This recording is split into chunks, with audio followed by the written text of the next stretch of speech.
যেতিয়া এজনী ছোৱালীৰ ইণ্টাৰেষ্ট তোমাৰ ওপৰত নাইকিয়া হৈ যাব, তেতিয়া তাই এইটো নকয় যে মই তোমাৰ সৈতে থাকিব নোৱাৰোঁ, মই সম্পৰ্কটোত থাকিব নিবিচাৰোঁ।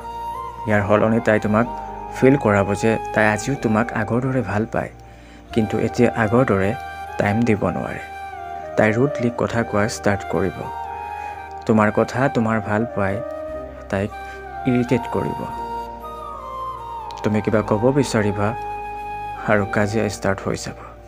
অভাৰঅল তোমাৰ মেণ্টেল হেল্থৰ 12 বাজি যাব।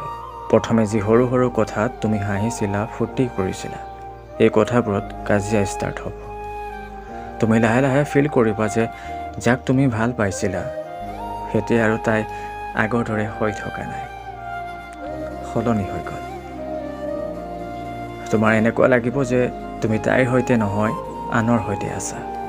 আৰু এনেকুৱা তেতিয়ালৈকে কৰিব যেতিয়ালৈকে তুমি তাইক এৰি নিদিয়া।